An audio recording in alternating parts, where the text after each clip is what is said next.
Two additional natural factors affect levels of the Great Lakes: inflow from the upper lake and outflow to the next lower.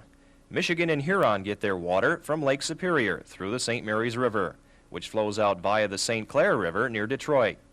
Much of the blame for high Lake Michigan water levels, however, is aimed at artificial regulation of the waters flowing in and out of Lake Superior. Much of it is under the jurisdiction of the International Joint Commission, which is set up by a treaty with Canada. And so that is in the domain of international affairs. There's no law that Congress can pass. The Boundary Waters Treaty, signed by the United States and Canada in 1909, regulates and resolves disputes regarding the two nations' shared use of water. Specifically, it states, diversions which affect the natural level or flow of the Great Lakes shall not be made except by the authority of the United States or the Dominion of Canada and with the approval of the International Joint Commission. Only two of the Great Lakes are regulated by the IJC, Lake Superior and Ontario. Lake Ontario lies below Niagara Falls and has no effect on the upper lakes, so the controversy focuses on Superior. Much of it surrounds the diversion of water from the Albany River Basin into the Great Lakes watershed.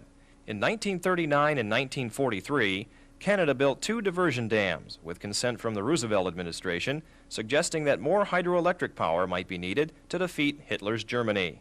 Two rivers, the Ogoki and the Kenogami, were diverted into Lake Nipigon and Long Loch. Power plants were then built on the north shores of Lake Superior, whereas they might not be justifiable in the remote areas along the Albany River.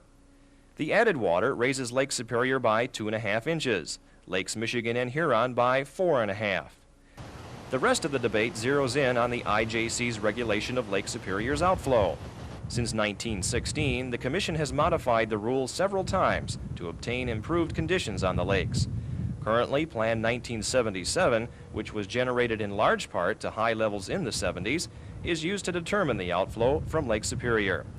Its objective is to balance the levels between Superior and Lakes Michigan and Huron, so that maximum benefits are provided to all interests with a minimum of adverse effects to any. This means the level of Lake Superior cannot exceed 602 feet, slightly below its record high level. If it were allowed to exceed 602, extensive damage would occur along the Lake Superior shoreline. However, just because Lake Superior cannot exceed this level should not mean that all the excess be dumped into Lakes Michigan and Huron. That is not a balancing policy. Maybe we should all share in the damage to our shorelines. But something is being done. Last January, the Great Lakes Governor's Task Force called for changes in the structure of the IJC. It seeks a larger and more meaningful role of the states and provinces in discussions between the two federal governments involving the IJC. More immediate action this spring helps stave off even higher levels. In April, Governor Blanchard petitioned Secretary of State George Shultz to seek a halt to the Ogoki diversion. 2 months later, the Canadians agreed. In addition, the IJC reduced the outflow through the St. Mary's River by 1/3. The effect of these two actions dropped the levels of Lakes Michigan and Huron by nearly 3 inches at the end of September. But in late October, Canada indicated it wanted to resume the Ogoki diversion, which prompted Governor Blanchard to reissue his request for a halt. What it boils down to is this: the regulation of Lake Superior will not eliminate the problem of high lake levels. That leaves us with one alternative: increased diversion out of the Great Lakes Basin. But that too is frustrated with problems. We'll cover the dilemma of diversion in our next report. I'm George Lessens, TV 13 Eyewitness News.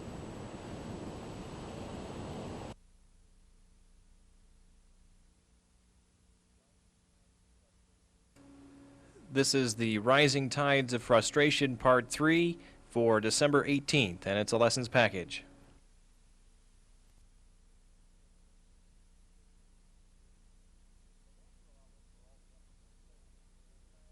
The natural outlet for all the upper Great Lakes is through the Niagara River, over Niagara Falls. The other outlets are man-made diversions. The Chicago Sanitary and Ship Canal and the Calumet-Sag Channel direct water from Lake Michigan into the Illinois Waterway and eventually into the Mississippi. The Welland Canal, which is part of the St. Lawrence Seaway system, diverts water around Niagara Falls into Lake Ontario. Much of the debate focuses on increasing the flow of water through these waterways. Some have even suggested building pipelines or canals and shipping the water out west. These are all valid ideas, but ones which may set dangerous precedents. That once they're done, someday might backfire on us in terms of We lose our legal precedents to prevent the wholesale exportation of our water. We don't want to get stuck in a situation where suddenly we have other parts of the country bleeding away the water of the Great Lakes in a fashion then that we would not be able to stop. Water flowing out of Lake Erie is controlled by the narrow stretch of the upper Niagara River near Buffalo. 200,000 cubic feet of water flows through this natural bottleneck every second, but only so much water can go through this stretch of the river. The rest backs up into the upper lakes.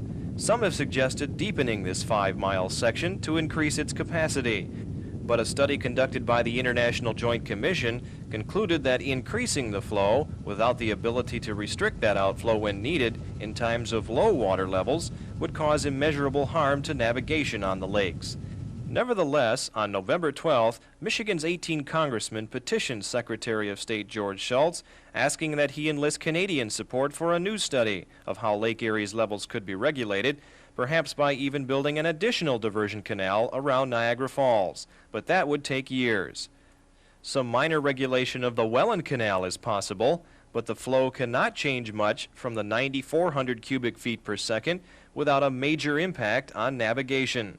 However, the canal does lower Lakes Michigan and Huron by over 2 inches a year, offsetting part of the 4.5-inch rise contributed by the 2 Canadian diversions. The only other existing alternative is increased diversion through Chicago. That authority is in, of all places, the United States Supreme Court, and they are the functionary that decides how much they're going to let out. In 1967, after 3 previous attempts had failed, the U.S. Supreme Court ordered the flow out of Lake Michigan reduced from 10,000 cubic feet per second to no more than 3,200. It was in the early 1960s when the state of Michigan asked the court for a ruling to help keep lake levels from dropping too much at a time when those levels were abnormally low. The court decree did not go into effect until March 1970, but by then the water levels had climbed to normal and have been consistently high ever since. At its present rate, the Chicago diversion lowers Lakes Michigan and Huron by 2.5 inches a year. Added to the Welland Canal outflow, this completely balances the inflow from the Canadian diversions. But why not get the court to rescind its decision? Michigan, as a state, having been the original party to the lawsuit that settled in the Supreme Court how much water could go out, had to be the petitioning party to the Supreme Court if there were going to be any changes. But so far, state officials have been unwilling to do this. They are getting pressure from Governor Thompson of Illinois, who will fight any increased diversion which might cause flooding in downstate Illinois. That leaves lakeshore residents with very few alternatives, none of which are easy. In our next report, we'll look at the untold damage being caused by these high lake levels and who might be responsible. I'm George Lessens, TV 13 Eyewitness News.